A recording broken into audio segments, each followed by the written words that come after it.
cannot get past just certain biases, right? But we will dive into that even deeper, right? Because I got numbers and I got names for the history going back to the even 2010 draft, right? I should have mentioned RG3 in this, but let me tell you what they saying about your boy Mac Jones. All right, so Mac Jones, I gave you his numbers earlier, ladies and gentlemen. Let me tell you what his analysis is. The positives: poised and tremendously smart at QB, patient in the pocket, buys time for receivers, goes through progressions, throws a catchable ball, smart, competitive, a clear leader, right? The knocks on Mac Jones: he lacks arm talent. He has a thin body of work because he only played the 1 year with Alabama. He is not the RPO quarterback. That's run pass option for those who do not know. But he is a traditional pocket passer, a la Peyton Manning, a la Tom Brady, a la name Blaine Gabbert, Blake Bortles, whatever. Name a quarterback that stays in the pocket. That's what he is. Your reaction to those analysis is what, Kyle Barney? God, that is laughable. Let's go ahead and go through. Let's do one by one, and I will tell you why that is a thing that works for him. So that first one, what was it? It was poised. Tremendously smart quarterback. Yes. Okay. I'm not going to hold it. Mac Jones, from everything I've seen, is tremendously smart and seems very poised. And that one I'm fine with. But, you know, what top-level quarterback isn't poised and incredibly smart? So once you started going after that, I lost my mind. I was laughing so hard on the inside, man. So go ahead. What was the next one? Next, we got patient in the pocket, buys time for receiver. Yeah, it's easy to be patient in the pocket. We're talking about patient in the pocket. Mac Jones. It's easy to be patient in the pocket when you got 3 All-Americans up front blocking for you and you got 16 seconds to throw the ball. Yeah, I could be a patient quarterback and great in the pocket in that situation. That is laughable. That's more of a that's a product of Alabama more than it is that Mac Jones. Buys times for receivers. Devontae Smith, Heisman Trophy winner. Buys time. I don't know how he buys time. The dude doesn't move. All that happens is these Heisman Trophy and All-American receivers are able to get open because he's got 8 seconds to throw the ball because that offensive line. Isn't that a contradiction, right? How can you say he buys signs for receivers, but he's not an RPO QB, right? As in he's not mobile enough. He's not going to scramble out of the pocket. Maybe he does that Peyton Manning shuffle where he kind of moves in a pocket a little bit. But, I mean, come on now. I hesitate to say he's Peyton Manning-esque with the footwork, right? Okay. Yeah. Goes through progressions. Most of this is the offensive line, right? Like most of this is, I have time to go through 3rd, 4th, 5th option, right? Right. And let's be honest, how many times did he have to go past the second option? Right. 90% of the time, Devontae Smith is running wide open 30 yards downfield. And the one that caught me, that I laughed the most, throws a catchable ball. Throws a catchable ball. Like I said just a minute ago, it helps to have a Heisman Trophy winning wide receiver that you're throwing the ball to. And your number 2 receiver is an all-SEC receiver. And your guy that got hurt would have been an All-American had he not been hurt. I mean, all of these outside of that first one where he's poised and smart is a product of everything that's around him more than it is him. So that's, you know, it baffles my mind how some guys just they give them these reports like this, but then you got guys that deal with less and are more impressive looking, and they knock them more than they give them praise for. Now, folks, you've been with us all this time. Now we're gonna wrap it into. You say, Lamont, this is Ask a Black Dude. In the beginning, you called it racist and stuff. Where's the racist? Kyle mentioned it. Here it is. I'm gonna bring it to you, right? Let me give you guys.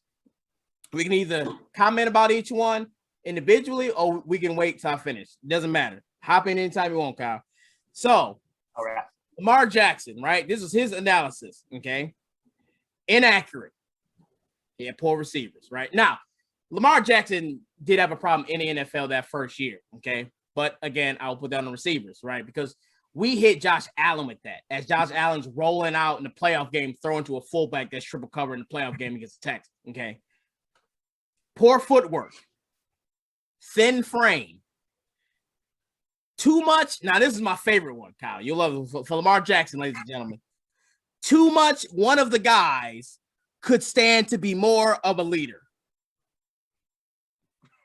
Alarming Wonderlic test. Now, that one will always get people. That's one of those shade things or racist things that they use when they try to mitigate or try to limit a black quarterback's intelligence. They'll throw that Wonderlic test out there like it means something, like they did that to Vince Young, where they're like, look, here's a low Wonderlic test, but average people don't know what the Wonderlic test means anyway. So like it doesn't like mean anything. But let me give you one quote that I found. And I love these anonymous quotes. They're fantastic. One NFC scout, and I quote, Lamar Jackson has no idea how to throw with his core and legs. There's not a QB coach alive who looked at that and didn't feel as if they could make a very good passer. Old rule, you can fix the feet, not the mind or arm. That, ladies and gentlemen, was the 2018 draft analysis of MVP Lamar Jackson. Let me give you another one. If in that draft, that 2018 draft, he got selected behind Baker Mayfield, who was the number one pick overall to the Cleveland Browns, which is fine, right? Sam Darnold, who had his own issues. We're going to cover that in Under Pressure Sports, Sunday at 10 a.m. on Facebook. Join us there. Josh Rosen. Come on now. Josh Rosen. Now, listen, not only did Josh Rosen lose they let go of Josh Rosen in Arizona because he had a bad year. And that team was poo-poo garbage, and they let him go to Miami. Miami then let him go to somewhere else. I think he's a backup. Was it 49ers he's a backup? Or he's actually Tampa's practice squad quarterback now. Did he go to UCLA? That UCLA's own yes, Josh Allen? Or Josh Rosen? Josh Rosen, yep. We have Wyoming's Josh Allen. Now, Josh Allen is the most interesting comp to Lamar Jackson in this draft, right? Those two will be linked for whatever the reasons. Josh Allen had some of that issue, right, with accuracy. That first year he was in the league, I was calling him Joshiem Allen because he was just running the ball, but he doesn't get hit with that runs too much, right? That's where it comes in with that racial undertones because let's be honest, Kyle, when white dudes can run and we all get like, oh my God, a white athletic dude in the NFL, we all get shocked and amazed, right? That's why we all love Christian McCaffrey because he's a white running back that can run, right? Like we all talk about it. And it's fantastic to see. Josh Allen was able to help and have a fantastic season this year, but it helps when you get Stephon Diggs, right? Stephon Diggs is arguably the top, 5 wide receiver in the league, you would say? Mm-hmm. Yeah. So, yeah, he was a first-team All-Pro this year, so. Now, this one, y'all gonna love this one. Patrick Mahomes. I don't think I gave you his numbers. Patrick Mahomes, 63% completion rating, went to Texas Tech, 11,000 yards, 93 touchdowns, 29 interceptions. This is what Super Bowl winning MVP Patrick Mahomes, this is what it said about him. Weaknesses. He faces a steep learning curve that comes from the transition from going from Texas Tech to the NFL. As Kyle mentioned, either in this one in the pre-show, I was kind of Texas Tech, the Big 12, they do have defensive issues. So quarterbacks do have a field day in that, right? Has to adjust to working under center while digesting reads and coverages. His mechanics are scattershot. Will need to learn how to work an NFL huddle. And he has to improve footwork as we see Josh Allen two-stepping to throw to a fullback. Okay. The only quarterback taken above him was Mitch Trubisky. Kyle, have a field day on Mitch Trubisky, please. Yeah, Mitch Trubisky, the guy who played one season at North Carolina that really wasn't even like overly impressive. This was, all right, I'll give it, 2017 was a very weak draft class. At the time, obviously, we look at it now. You had Patrick Mahomes in there. You had Deshaun Watson, albeit his off-field issues, but as a quarterback, is a top 5 quarterback in the league now. Right. But other than them, I mean, I think your next quarterback was Deshaun Kaiser, who has already flamed out. But yeah, it was.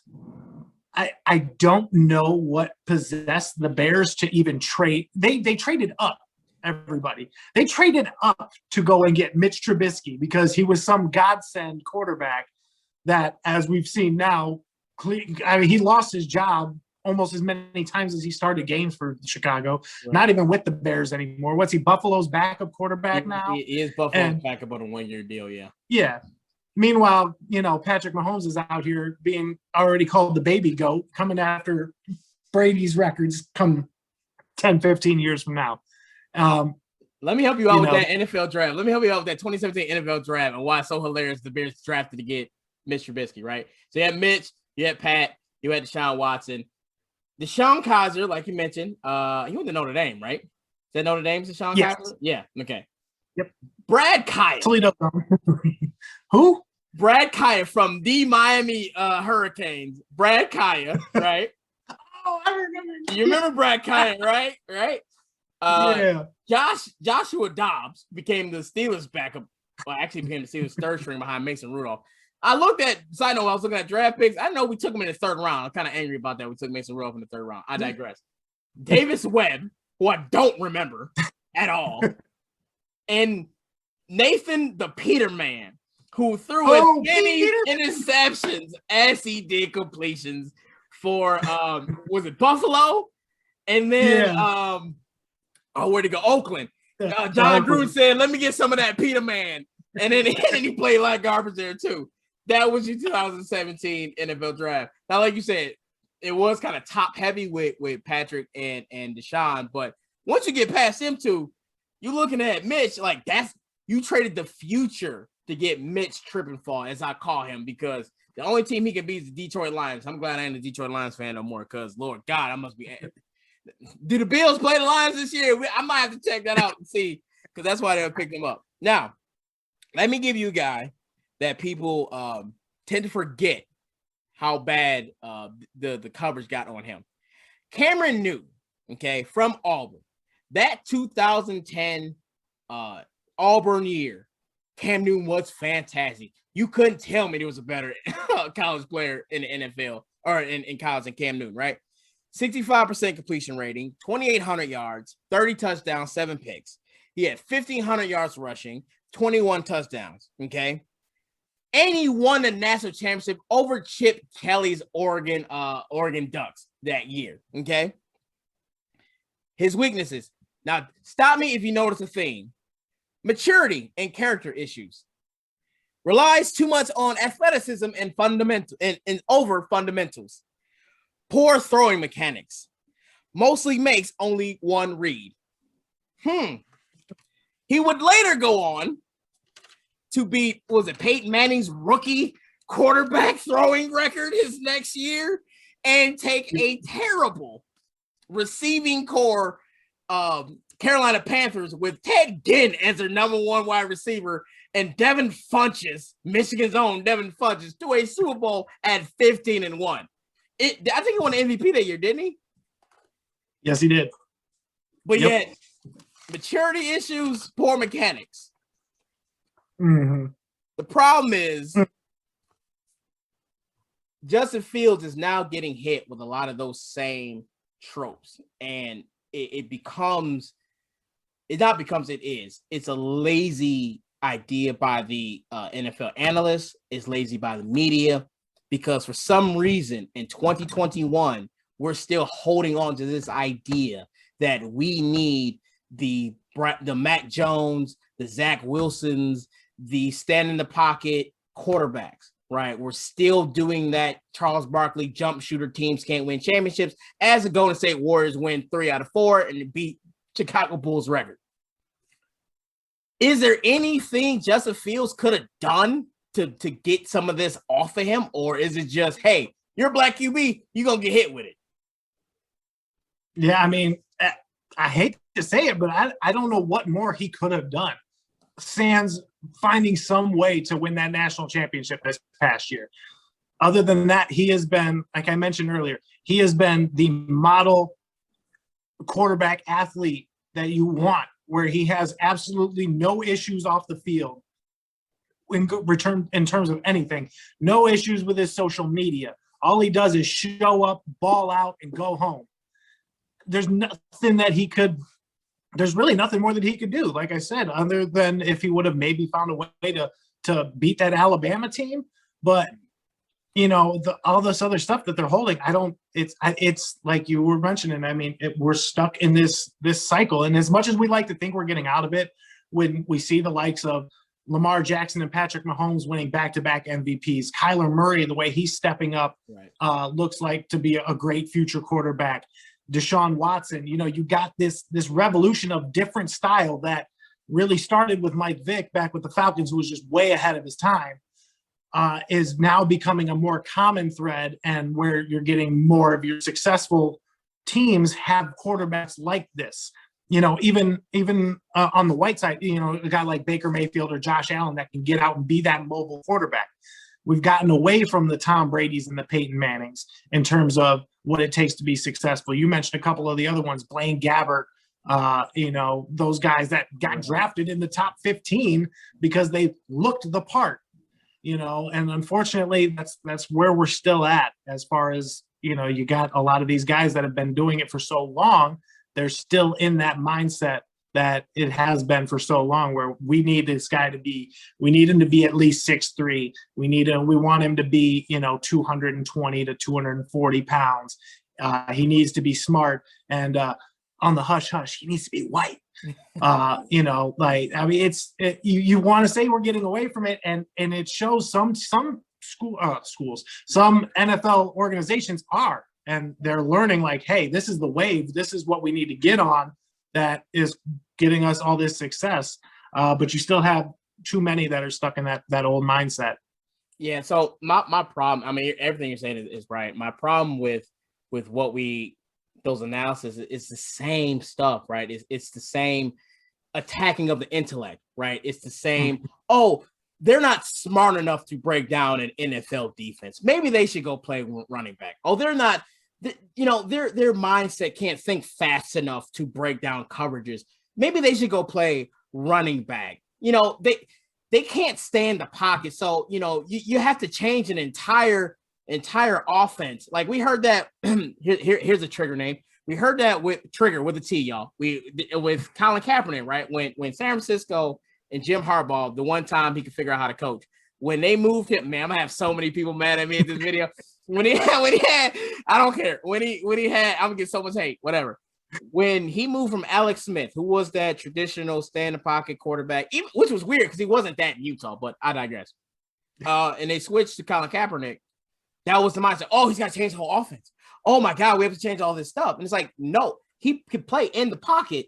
Oh, and he's also faster than everyone on the field. So I say that, I say to coincide with what you're saying, we need to evolve and get better. Now, with that evolution, that has to come from more of the actual NFL, like GM's side, right? That has to come from the NFL GMs and the presidents, because the reason why we know Patrick Mahomes and Lamar Jackson and Cam Newton and Dak Prescott and Kyler Murray, because they're the best of the best, right? Like they're the top 1% of 1%.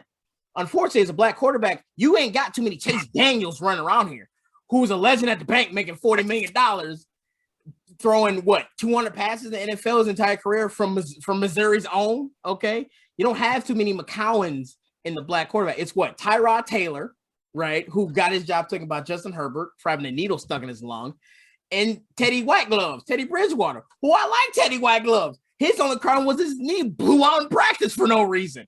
And then they went and go get Kirk Cousins, and we all know that issue with him and RG3. So I guess my question is, do you see an NFL where you can have more of a mix of the middle class, I guess, of quarterbacks, right? Where you don't necessarily have just the great Patrick Mahomes, the great Lamar Jackson, where you can have more of a meat, you can have more of the Tyrod Taylors and Teddy Bridgewaters in this world moving forward. I hope so. And I think we're progressing towards it, although I know like you mentioned that there aren't many right now. But as you see throughout the college landscape now, it has become more a much more balanced. I mean, even when you and I were growing up, a lot of it, right, wrong, whatever, it was quarterbacks were white. That's just how it was. And unless you went to one of these schools that ran like a triple option, the running schools that do that kind of stuff. But as we've seen over the last 15 years, mostly, it's balancing itself out a lot. So I do think that we will get to that point where the quarterback locker rooms start to look more like every other position, where it is far more balanced than it is. I shouldn't say every position, as some swing way the other direction, but I digress. Where it is more of a balance between your what you mentioned, your Josh McCowns, your Chase Daniels, your Matt Flynn's of the world, to where some of those backups become, I'm still, out here confused as to why Colin Kaepernick is not a backup quarterback somewhere. Well, as a starting quarterback, I mean, there's plenty of places where he would not be a starting quarterback. I understand there's a whole, unspokenness with the owners on that. I guess to put it simply, folks, the NFL owners think y'all too racist to deal with Colin Kaepernick. Point blank.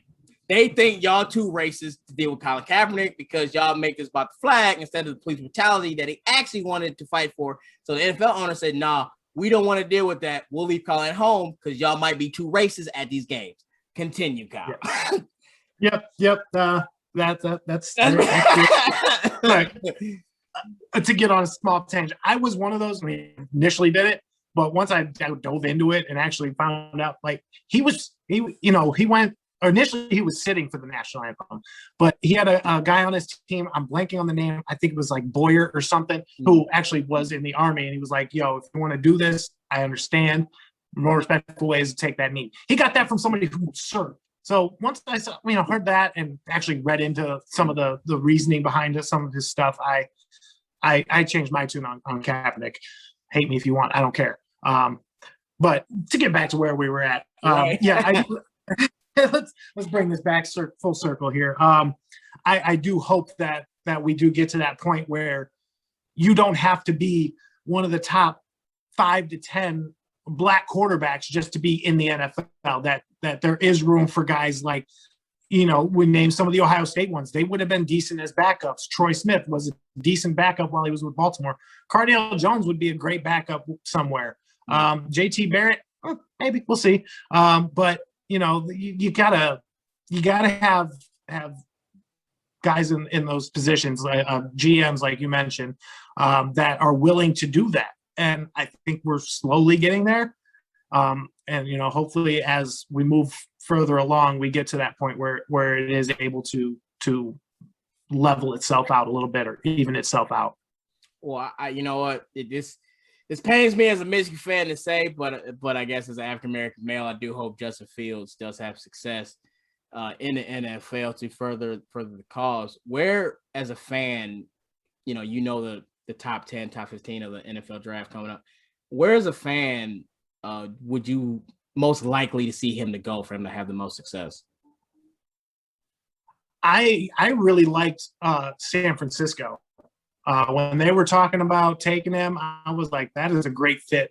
Kyle Shanahan is a fantastic quarterback coach. I think he's very, what's the word I'm looking for? Like inventive. Innovative. Very creative with his play calling. Exactly. And I think his offensive style would fit great with Justin Fields. They got some decent weapons out there. And if that defense can stay healthy, they were just in the Super Bowl a couple of years ago. So they're really a quarterback and injuries away from being contenders again. And I would love to see him end up there. As a fan, I would love for him to slip to 32 and have Tampa Bay draft him and be Tom Brady's predecessor, but that's not going to happen. So realistically, yeah, I would like to see him in San Francisco. I think that would be, coaching wise, probably the best available fit. Obviously, he would fit very well with a Cliff Kingsbury, but he's well set with Kyler Murray. So that's obviously not going to happen. But as far as ones that are looking for quarterbacks, I I don't really want him in New York because I think they're just they're in a whole another mess of their own that they're trying to dig themselves out of. But, Right. yeah, I would like, as a fan, San Francisco, I think he would flourish there. I agree with you there. I mean, you're talking about Kyle Shanahan, who almost, I mean, you can see he changed Matt Ryan's career, right? That you made him an MVP. Mm-hmm. If only they just run the ball, Kyle. You don't have Tom Brady coming back, Kyle. Yep. RG3 also had his best year under Kyle Shanahan. So Kyle Shanahan knows how to work with both mobile quarterbacks and stay in the pocket quarterbacks. Of those teams, yeah, I mean, I could see that. I don't want to see them going to Atlanta because they're a hot mess, and they don't know what they're going to do with their quarterback situation, right? With $90 million, and then as you float out the top 10, yeah, all the rest of these teams either don't need a quarterback or they're just not going to take one, right? Like the Lions got Jared Goff, they restructured his contract, so they're not going to. I'll be surprised if the Lions take a quarterback, for example, right? I'll be surprised if Philly bumped out, but I'll be surprised if these teams who are up there will take a quarterback. So, great analysis on that. Any final thoughts on this Justin Fields situation with him going on? Yeah, I hope it's all smokescreen that we're getting dealt here. You know, teams, like taking, we're going to take Mac Jones, trying to trade bait as teams do during draft time. That's all I'm sitting as a hope that that's the actual case and that it's not him really slipping, because he is, if he does, one of these middle of the road teams is going to be getting a gift at quarterback, because Justin Fields is, in my opinion, the second best quarterback in this class. So if he falls, and like we mentioned, if he does fall out of that top three, that fall is going to be a lot now, unless the team jumps up. You got teams like Atlanta and Detroit that are willing to move down. Carolina was one of those spots, but they just traded for Sam Darnold. So, pending a trade up, he is going to fall out of the top 10, most likely, if he falls out of that top three, and he is way too good. And you'd hate to see another situation where one of these top quarterbacks slides simply because of the color of his skin. And that's the only thing that I can think is the difference of this right now, is because Justin Fields is black and Mac Jones is white. I hate to have to be as cut and dry about it as that is, but that's on its face. You look at both put them up as a blind resume, chances are you're taking Justin Fields 9 out of 10 times. That's where I'm setting on it. Well, you nailed the dismount perfectly, Kyle. Last final word from your boy Lamont. Ask a Black Dude. Honestly, I hope Justin Fields joins the names of Cam Newton, joins the names of Patrick Mahomes, joins the names of Lamar Jackson, Randall Cunningham, even on a certain level, Russell Wilson, joins the names of successful MVP championship level caliber quarterbacks in the NFL. I do not hope that Justin Fields becomes the Cordell Stewarts of the NFL, the Andre Wares of the NFL, the Keely Smiths of the NFL. I hope he does not become the Terrell Pryors where they made him change positions. I hope he does not become the Antoine Randall Els. I hope he goes and has a successful career. Yes, my hatred for Ohio State burns deep. Yes, I wish everything with that nasty scarlet red and gray burns. But at the end of the day, I'm all about the macro, not the micro. So with that being said, Kyle Barney, it's been a pleasure. Thanks very much. And I'll see you guys later. Oh, before I forget, I'm getting better at this. If you like this video, like, subscribe, hit the button, ring the bell so you get notifications every time we post on Ask Black YouTube channel. Go watch the other videos. Kyle Barney did an excellent talk on the N-word. I'm going to do more on that series as well. I'm going to have him on about different stuff. He doesn't know it yet, but we're going to talk about the coaching carousels while Eric Bieniemy still don't have a job. We're going to talk about that at a later date. Again, his name is Kyle Barney, Under Pressure Sports. Facebook Live every Sunday at 10 a.m. One of the best sports shows you're going to see on this side of the Mississippi. So check that out. I'm Lamont Powell, your host. And as always, catch you guys in the next one. Peace.